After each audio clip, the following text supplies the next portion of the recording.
I have three long-standing addictions: entrepreneurship, genealogy, and swine. Well, it just so happens through my genealogical research, I discovered that my father's father's father's father bought himself out of slavery by leveraging his entrepreneurial activity as a butcher. So, in some real sense, my swiniferousness is really an homage to my ancestors. Okay, maybe that's a stretch. But this is a picture of my family's business a little under 100 years ago, Rabb's Meat Market. And this business was built by my ancestor, Mad Jack Rabb. And he passed it on to his son, Alan Rabb, my great-grandfather. And through the wealth that was created in this business, it allowed for 3 of his 6 sons who wanted to go to college at a time when most Americans didn't go to high school. This is before the Great Depression. In a state, Mississippi, where it was actually illegal for black people to receive a public education beyond the 10th grade. Now, I also have a couple other ancestors from that same generation, 2 other great-great-grandfathers who were successful business owners. One was James William Hughes, a caterer, and the other was John Henry Murphy Sr., who founded the Baltimore Afro-American newspaper, which is still in existence today, over 120 years later.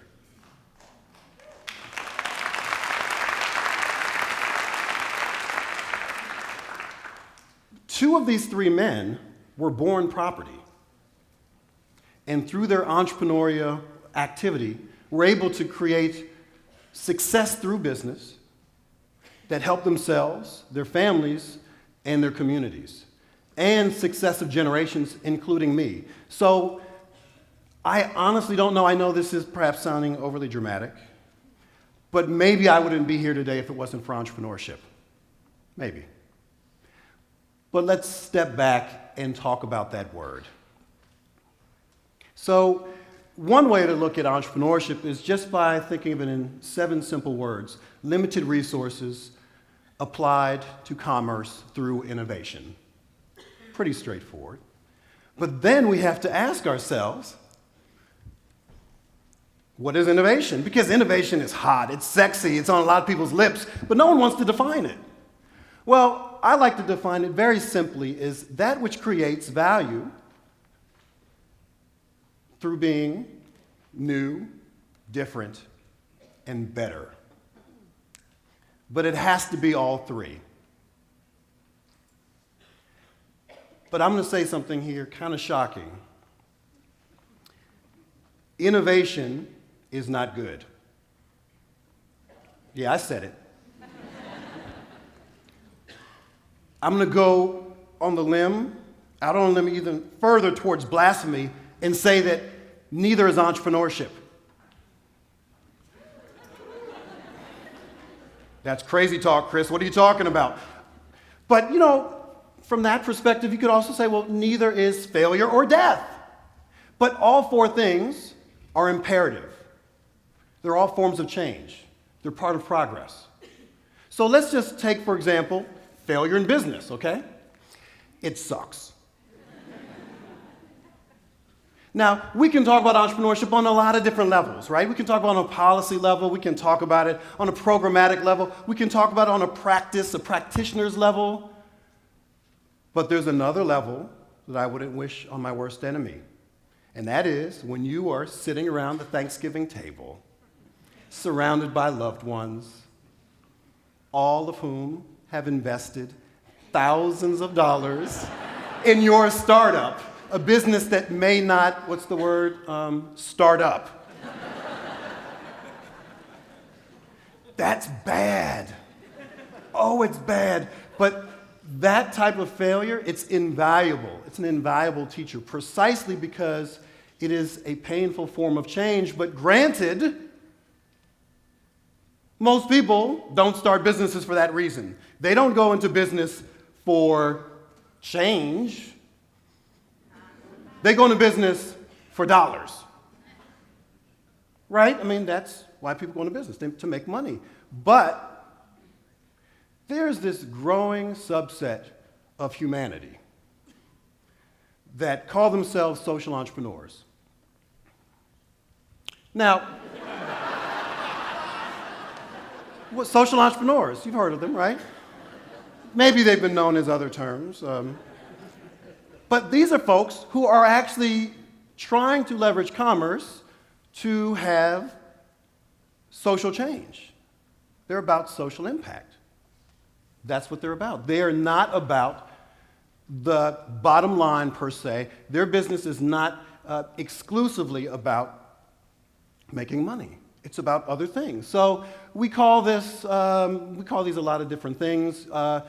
People, profit, planet, the triple bottom line, where first and foremost, is the business viable? Can it make money? But also, does it have an environmental and or social impact? That's pretty straightforward. But let's take an example. Where are we? We're in North Philly. We're in North Philly. What does impact mean here? We're surrounded by neighborhoods whose lifeblood is being drained by systemic economic neglect and predation, often victimized by entrepreneurial activity, both illegal and, sadly, all too legal. That's a reality. So context matters when we talk about impact.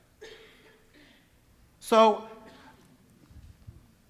what if I told you that I know someone who is from this neighborhood who left to get an education, build a career, but who wants to come back to the neighborhood and start a business? You, sir, what would you think about that? Would you support someone who was from this community, went away, wants to come back, start a place-based business, to provide a valuable service, to hire folks from a chronically underemployed community, pay them a decent wage? Would that be something you'd be supportive of? Okay, but what if I told you the woman wanted to start a payday lending outfit? Why do you hate America, sir? I'm kidding. These are jokes. That was wrong. You walked right into it. I got you. But, by what I said, she achieved all her goals, hired local, stayed in the community, provided a valuable service, but it was inherently predatory. But conventional success doesn't talk about these other things. If we're talking about success, we need to really define what that is. And so government and industry define success very simply as revenue, profit, employee count, and longevity, how long the business actually is in operation. That's what we know about conventional success in business. And if you're all about profit maximization, that may be a decent-sized list. But we talk about entrepreneurship in this culture that venerates inventors, for instance. Everyone talks about, metaphorically, like building the better mousetrap, right? Everybody wants the better mousetrap, right? Well, except the mouse. That's no good. It's no good. So value is highly subjective. We can think the same thing about innovation, because on a larger scale, we can talk about a revolutionary invention called the cotton gin. Now, this was truly innovative. It revolutionized the agricultural economy. It allowed for the productivity of cotton crops to skyrocket, to create extraordinary wealth for planters. It helped the southern economy. It helped the national economy. It was a boon. It was a boon. So you can say, well, based on how you say innovation is defined, new, different, better, clearly that's better. Better for whom? Was it better for the enslaved women, men, and children who had to pick the cotton? This very same innovation solidified and expanded slavery, such that hundreds of thousands of Americans would die enslaved and probably see their children and their children's children enslaved.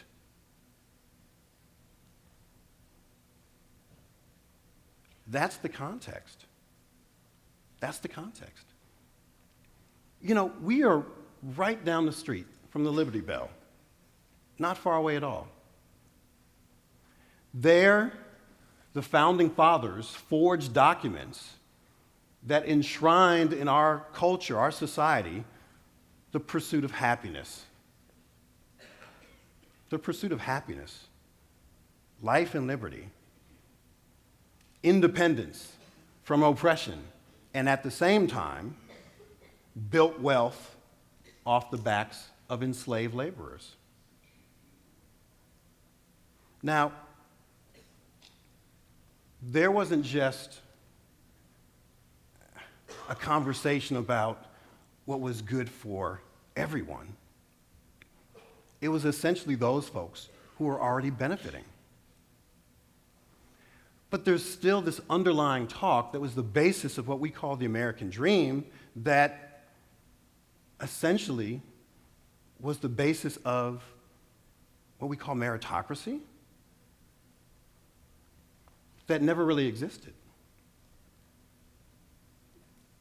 Because there's this mythology, specifically with business, that all you really need to do to succeed is to work hard, have a great idea, and a good attitude, and you too can be a success. But there's no evidence of that. It's simply not true. It's not true. If that were so, the hardest working people in America would be part of the 1%.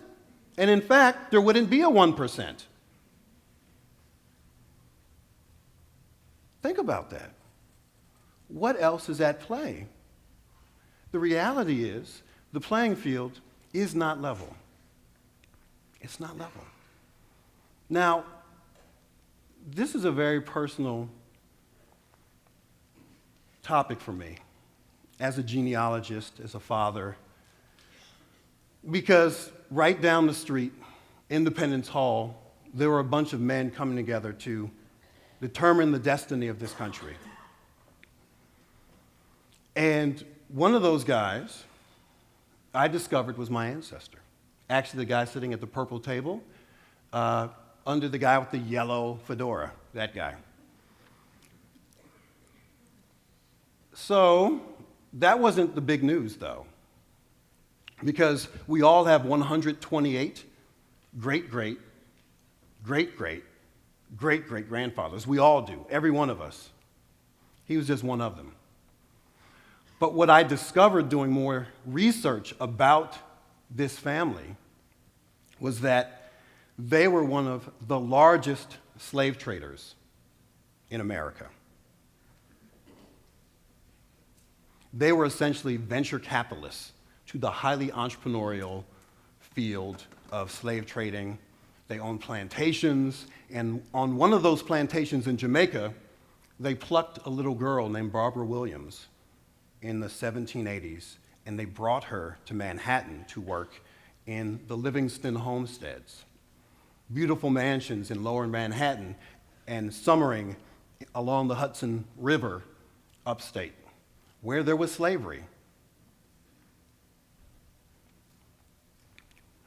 I am not ashamed of this genealogical fact. I'm not proud of it either. It is what it is. Entrepreneurship is what it is. Commerce was rooted in slavery for a long time in this country.